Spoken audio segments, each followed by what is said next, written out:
Hello everyone. In last video we finished the linkage in which we deal about the sex linked inheritance. Complete हो चुका था. Now in this video we will discuss about the sex determination. And this topic is highly important for the board exam and as well as for the competition exam. ठीक है. Board exam के लिए काफी जरूरी था. पिछली जो हमने वीडियो देखी थी क्रॉसिंग ओवर और लिंकेज, वो बोर्ड के लिए इतने इंपॉर्टेंट नहीं थे, बट कंपटीशन में क्वेश्चन पूछे जाते हैं. लेकिन उसके जस्ट अपोजिट ये जो आज का वीडियो है और जो अपकमिंग जो वीडियो रहेंगे सेक्स डिटर्मिनेशन पे, they are highly highly highly important. ठीक है. सेक्स डिटर्मिनेशन का मीन कि जो अपकमिंग जो ऑफस्प्रिंग है, जो आने वाली संतान है, उसका सेक्स क्या होगा, मेल होगा या फिर फीमेल होगा, और इवन उस चीज को कौन डिसाइड करेगी कि मेल होगा या फिर फीमेल होगा, that is known as the sex determination. ठीक है. उसको हम क्या बोलते हैं? सेक्स डिटर्मिनेशन बोलते हैं. कि उसकी जो अर्ली स्टेज है लाइफ की, उसको कौन डिटरमाइन करेगा. ठीक है, वो चीज. तो अगर हम सेक्स डिटर्मिनेशन की बात करें तो सेक्स डिटर्मिनेशन के लिए अलग अलग फैक्टर रिस्पॉन्सिबल हो सकते हैं. ठीक है. तो for the sex determination in early stage there are many factor बोल दे या फिर थ्योरीज फॉर इट. सेक्स को डिटरमाइन करने के लिए कौन कौन से फैक्टर रिस्पॉन्सिबल होंगे, उसके लिए बहुत सारी थ्योरीज गिवन हैं. ठीक है. तो वो हमें वन बाय वन करके देखनी है. कौन कौन से फैक्टर्स में इन्वॉल्व होंगे वो चीज हमें यहाँ पर देखनी. ठीक है. अगर हम फैक्टर्स की बात करें तो मे बी एनवायरमेंटल फैक्टर आ जाएगा.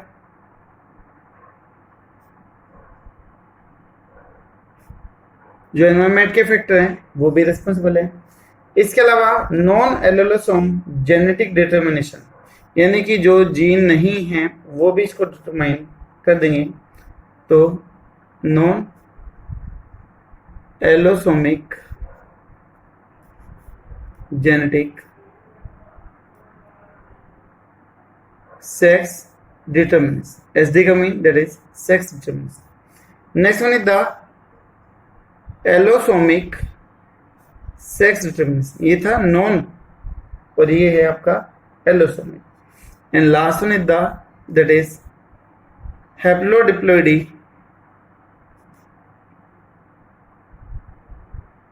Sex determination. ये जो हैप्लोडिप्लॉइडी सेक्स डिटर्मिनेशन है बी की केस में होता है, और यहां से भी एक सब्जेक्टिव क्वेश्चन बनता है जो काफी मेन. ठीक है. अब इन थ्योरी पे आने से पहले जो कुछ सेक्स डिटर्मिनेशन का जो बेसिक है उसको हम डील करते हैं. ठीक है.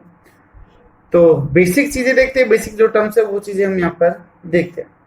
तो यहाँ पर जो सेक्स का डिटर्मिनेशन वो 3 टाइप से हो सकता है.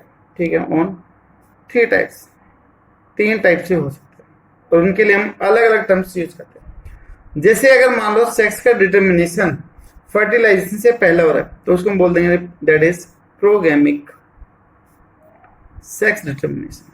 ठीक है. प्रो का मतलब पहले, early. Sex when sex determination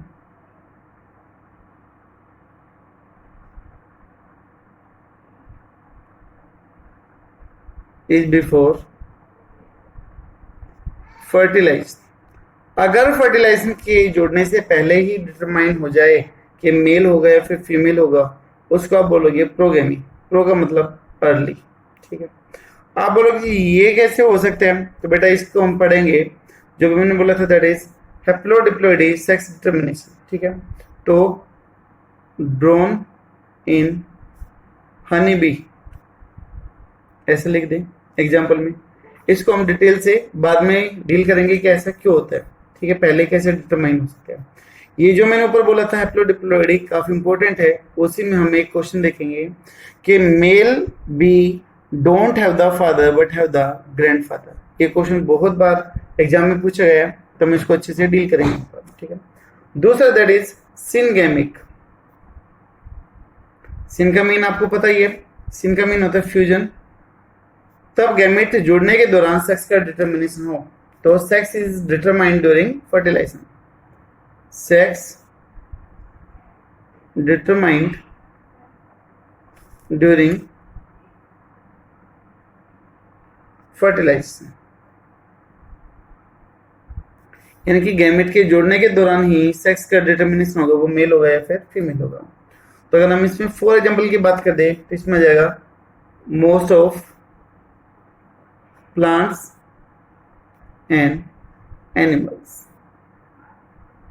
they mainly follow the chromosomal theory. ठीक है, कि जो सेक्स डिटरमाइन होगा वो क्रोमोसोम की वजह से डिटरमाइन होगा। And the third one is the epigamic. Epi का मतलब होता है ऊपर या फिर बाद में। ठीक है, तब सेक्स का डिटरमिनेशन हो after the fertilization, that is known as the epigamic sex determination. Example इनके जरूर रहेंगे। ठीक है, तो sex is determined after fertilization, तो फर्टिलाइजेशन होने के बाद में तब सेक्स का डिटरमिनेशन। ठीक है, तो ऊपर हमने पहले एग्जाम में पढ़ा था डोन, दैट इज मेल की बात हो रही थी। ठीक है, अभी इसके केस में हम लिख सकते हैं फीमेल इन हनी बी। ठीक है, मैं फिर से कह रहा हूं कि ये जो पॉइंट है हैप्लोडिप्लॉइडी सेक्स डिटरमिनेशन काफी इंपॉर्टेंट है। आगे हम इसको डिस्कस करेंगे, कौन कौन से टाइप के हो सकते थे वो हमने यहाँ पर देख लिया। ठीक है, अगर हम बात करें अभी कि जो सेक्स क्रोमोसोम होते हैं और एक होते हैं आपके सोमेटिक क्रोमोसोम होते हैं, तो हम सबसे पहले इन्हीं दो तरह के क्रोमोसोम्स की बात कर लें ताकि हम आगे इनको अच्छे से समझ पाएं कि इनका क्या क्या रोल होगा, सेक्स क्रोमोसोम का क्या रोल होगा। ठीक है, तो यहाँ पर हम लिख दें chromosomes are of two types. Chromosomes are of two types, दो टाइप के होते हैं। कौन कौन से होंगे और उनका काम क्या क्या होगा वो एक बार देख लेते हैं। पहला क्रोमोसोम है बेटा दैट इज ऑटोसोम। ये टर्म बार बार आगे तक हम आई, ऑटोसोम बोल दें या फिर सोमेटिक क्रोमोसोम बोल दें, सोमेटिक क्रोमोसोम। ठीक है, पहला हो गया ऑटोसोम या फिर सोमेटिक क्रोमोसोम। नेम रिप्रेजेंट करने लगता है सोमेटिक, तो ये किसको रेगुलेट करेंगे, सोमेटिक कैरेक्टर को रेगुलेट करेंगे। ठीक है, तो these chromosomes regulate somatic character of body. Somatic character हाथ पैर की जो हो गई, ग्रोथ हो गई, जो स्किन की हो गई, जो बाहर से दिखाई दे रहे वो आपके सोमेटिक कैरेक्टर में। ठीक है, दूसरा आ गया दैट इज एलोसोम या फिर हेट्रोसोम या फिर जिसको हम सेक्स क्रोमोसोम भी बोलते हैं। तो second one is the allo. Allo का मीन होता है डिफरेंट। ठीक है, ओटो का मतलब होता है सेल्फ, और हेट्रोसोम्स और सेक्स क्रोमोसोम। ठीक है, जनरली हम इसको सेक्स क्रोमोसोम के नाम से ही जानते हैं। अब जैसे नेम बताने लग रहा है तो इसका काम क्या होगा, सेक्स को डिटरमाइन करेगा। ठीक है, तो these chromosomes determine sex of organism या फिर अपकमिंग ऑर्गेनिज्म भी बोल सकते हैं। ठीक है, अब किस किस ने क्या क्या टर्म दी वो एक बार हम देख लेते हैं कि किस किस साइंटिस्ट का क्या क्या कंट्रीब्यूशन रहा इसमें, वो एक बार देख लेते हैं। तो बेटा जो एलोसोम और जो हेट्रोसोम टर्म है, मैं इधर स्टार बना के लिख रहा हूँ एक्स्ट्रा पॉइंट में, allosome and heterosome term given by, ऐसे कर लेते हैं, टर्म गिवन बाय। ठीक है, जो ये टर्म थी वो किसने दी, that is given by the Montgomery. Montgomery. ठीक है, मोंटगोमेरी नहीं ये टर्म। और क्या होगा, जो सेक्स क्रोमोसोम है वो सबसे पहले किसने डिस्कवर किया? ठीक है, तो firstly sex chromosome discovered by, डी के ऊपर ये मीन डिस्कवर्ड बाय, क्या नाम था? That is McClung. ठीक है, एमसी क्लंक ने क्या, किसके अंदर किया? इन ग्रास ऊपर। ठीक है, ये पॉइंट भी इंपॉर्टेंट हो जाएगा। जो एक्स क्रोमोसोम है, जो हम पढ़ते हैं एक्स और वाई, वो किसने डिस्कवर किया? तो नेक्स्ट पॉइंट में, ये सभी पॉइंट मेन है। तो एक्स क्रोमोसोम डिस्कवर्ड बाय, तो नाम आता दैट इज हैनकिंग। हैनकिंग नाम आता है, और इसको क्या बोला? Call it x body. और इसको क्या बोला था? एक्स बॉडी बोला था। ऐसी एक टर्म सुनते हो बार बॉडी, जिसके अंदर एक्स क्रोमोसोम का इन्वॉल्वमेंट रहता है। x-1 लिख के हम इसका नंबर कैलकुलेट कर सकते हैं।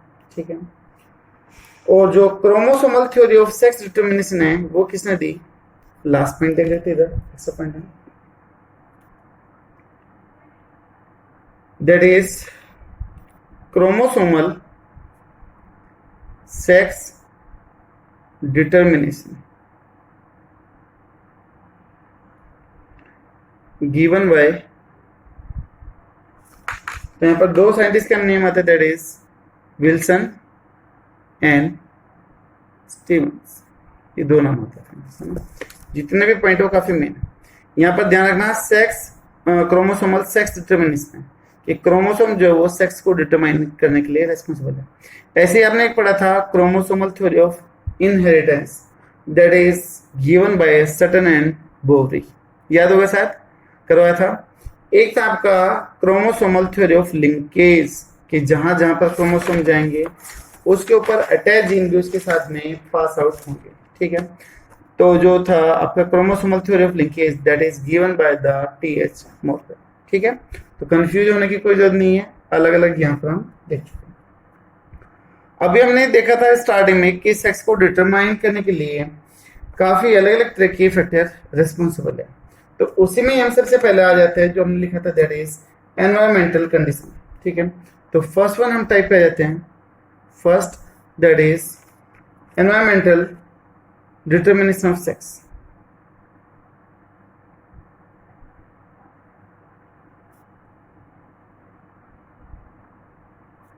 इसी तरीके से फिर हम क्रोमोसोमल की बात करेंगे। इसी तरीके से फिर जो हैप्लोइड डिप्लोइड सेक्स डिटर्मिनेशन है उसके बारे में बात करेंगे। तो हम एक एक करके इन सभी को डील करते हैं। ठीक है, देखिए environmental determination of the sex. तब सेक्स को डिटरमाइन करने के लिए जो एनवायरमेंटल फैक्टर है वो रेस्पॉन्सिबल हो जाएगा। ठीक है, और इसके केस में जो ऑर्गेनिज्म रहेंगे वो कैसे रहेंगे? जनरली हर्मोफ्रोडाइट नेचर के रहेंगे। हर्मोफ्रोडाइट का मतलब बाइसेक्सुअल रहेंगे, मेल भी रहेगा और फीमेल भी रहेगा। तो वो अपने सेक्सेस को चेंज कर सकते हैं, मैनिपुलेट कर सकते हैं according to the environmental condition. ठीक है, तो मैं यहाँ पर लिख देता हूँ। अच्छा, ये जेनेटिक डिटर्मिनेशन हो गया, फिर नॉन जेनेटिक। भाई अगर एनवायरमेंट से हो रहा है तो जीन तो इन्वॉल्व हो ही नहीं रहे, तो it is non genetic sex determination.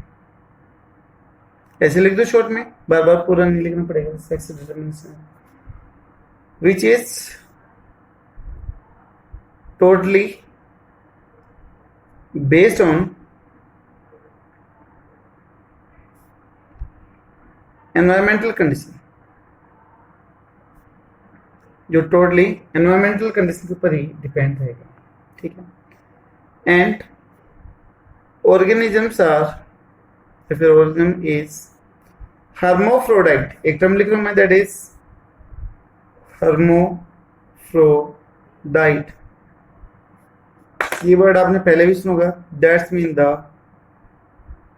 Bisexual और also known as the monoecious. ठीक है, दोनों तरह के सेक्स होंगे।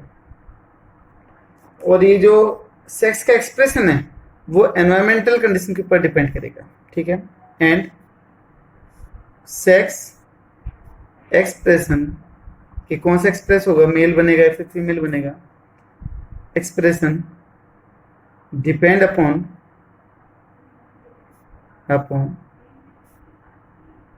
एनवायरमेंटल कंडीशन, है ना, एनवायरमेंटल कंडीशन के ऊपर डिपेंड करेगा। एक दो एग्जांपल देखते हैं, उससे ये सारी चीजें क्लियर हो जाएगी। ठीक है, तो एग्जांपल लेके हम चलते हैं। पहला एग्जांपल ले लेता हूं मैं बोनेलिया का। फर्स्ट एग्जांपल है दैट इज बोनेलिया। बोनेलिया का नाम आपने सुना होगा 11th में, तब आपने एनिमल किंगडम पढ़ा होगा। तो मैराइन वो में this one is the marine वो ब्लोनाग्लस के अंदर आते हैं, ब्लोनाग्लस के अंदर। ठीक है, अब इसकी ये जो वॉर्म है जो मैराइन वाटर के आसपास में रहता है जमीन में, उसकी कंडीशन क्या रहेगी, वो चीज हमें देखनी है कि देखिए अगर इसका जो लार्वा है ना, अगर बोनेलिया का लार्वा वाटर सिस्टम के अंदर फ्री जाके सेट हो रहा है जहां पर कोई भी नहीं है, ये लार्वा पानी में था।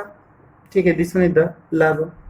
अगर वो पानी में कहीं जाके अकेला सेट हो गया तो वो किसकी फॉर्मेशन कर देगा, फीमेल की फॉर्मेशन करेगा। ठीक है, अगर बोनेलिया का larva, this one is the larva,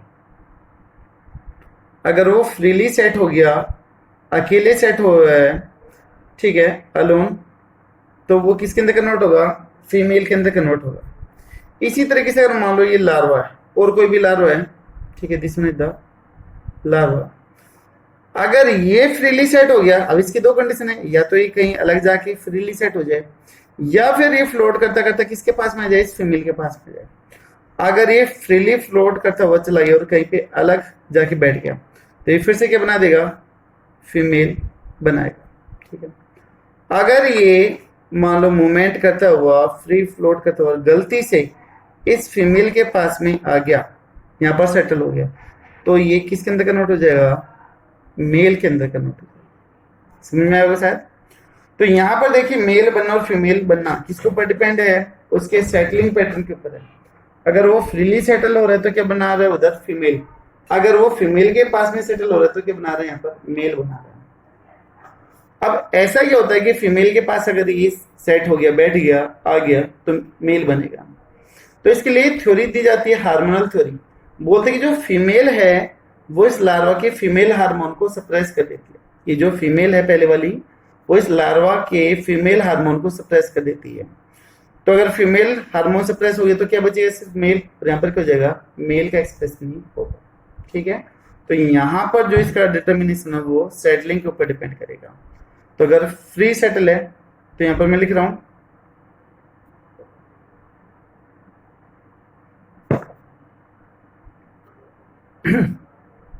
sex determination in Bonellia depend upon settling pattern of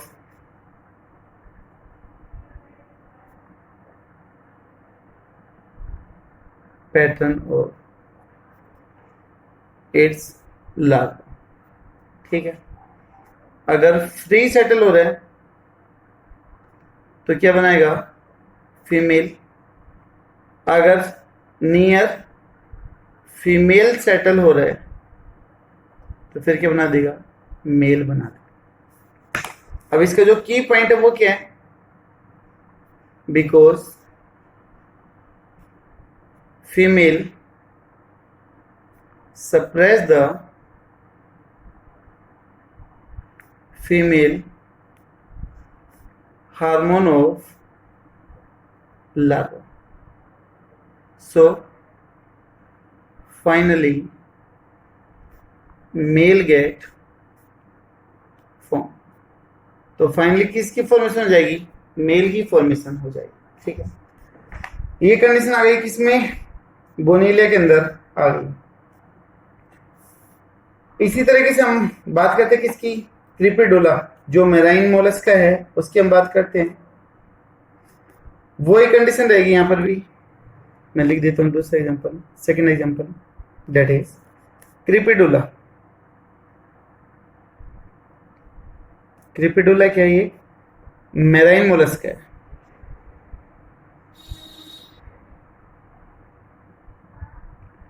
यहां पर भी क्या कंडीशन है, अगर फीमेल की कंपनी है, इन फीमेल कंपनी, तो जो लार्वा है वो किसके अंदर कन्वर्ट होगा, मेल में। ठीक है, मेल के अंदर कन्वर्ट होगा।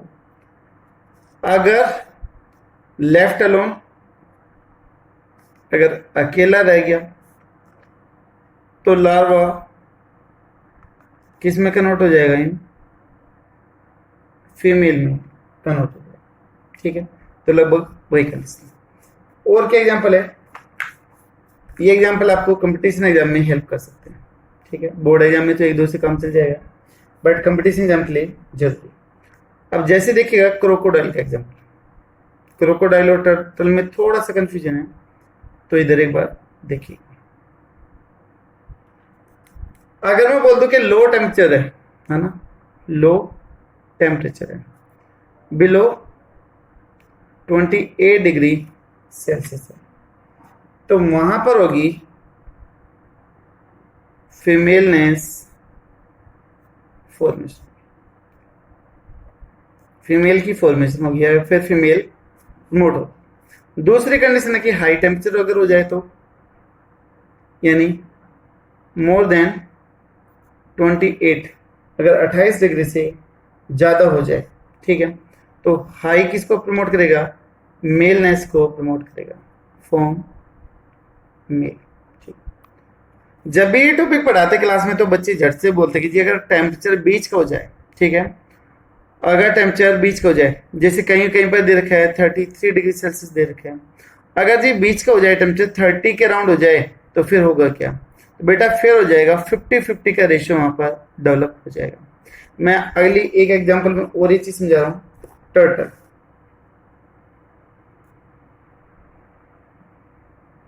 सभी ने सुना होगा टर्टल। टर्टल के केस में क्या है, यहां पर देखिएगा, यहां पर भी टेम्परेचर रेस्पॉन्सिबल होगा। अगर बिलो 28 है, अगर बिलो 28 डिग्री सेल्सियस है, तो यहां पर हो गया उल्टा, यहां पर क्या जाएगा, मेलनेस, मेल की फॉर्मेशन होगी। मतलब कि यहां पर क्या कह रहा था, हाई मोर बोला था, तो यहां पर नियर अबाउट 33 डिग्री सेल्सियस के अराउंड होना चाहिए था। तो यहां पर तो हाई टेम्परेचर बनाना था मेल, और यहां पर लो टेम्परेचर क्या बना रहा है, मेल बना रहा है। इसी तरीके से अबाउ 33 डिग्री सेल्सियस, ये क्या बना देगा, फॉर्म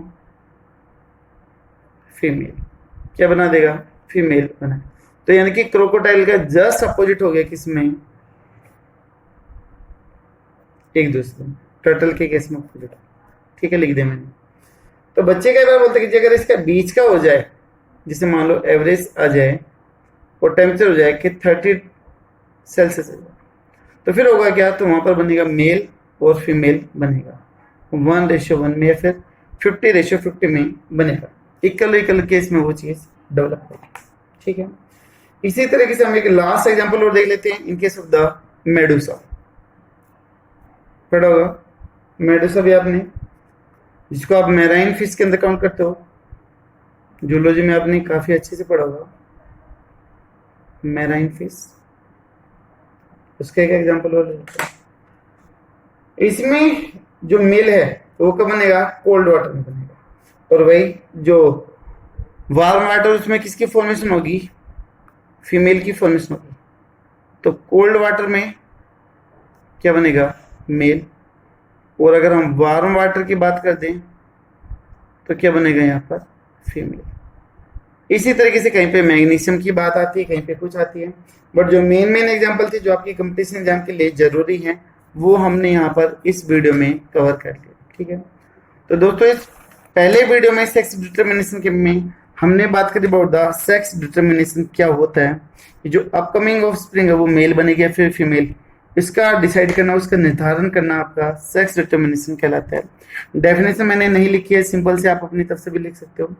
अब उसके लिए हमने बोले थे कि अलग अलग फैक्टर रिस्पॉन्सिबल है, कौन कौन से थे बोले के थे, उसकी जो बेसिक टर्म्स थी, किस किस ने क्या क्या बताया था, वो सारी चीजें हमने यहाँ पर लिखी है। ठीक है, तो ये जो टर्म है वो काफी इंपॉर्टेंट है, और इसके अलावा जो ये एग्जाम्पल गिवन है बेटा वो आपके इंपॉर्टेंट है। ठीक है, यहाँ से आपको स्टेटमेंट घुमा फिरा के दे देंगे कि हाई टेम्परेचर लो टेम्परेचर पे क्या इफेक्ट होगा, जैसे टर्टल का पूछ लिया, क्रोकोडाइल का पूछ लिया, तो आपको टेम्परेचर और एग्जाम्पल याद होने चाहिए।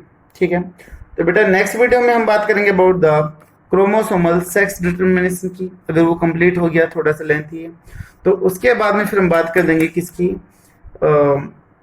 हैप्लोडिप्लॉइडी सेक्स डिटर्मिनेशन की बात करेंगे। एक दो और आएगी, ड्रोसोफिला में आएगी, जेनिक बैलेंस थ्योरी आएगी, उसकी भी हम बात करेंगे। ठीक है, तो आई होप शायद आपको ये वीडियो क्लियर होगा। बेटा आपका जैसा भी रेस्पॉन्स हो प्लीज कमेंट जरूर कीजिएगा, अच्छे से पढ़िएगा मन लगा के, कोई भी डाउट है तो आप जरूर पूछिएगा। Thank you so much.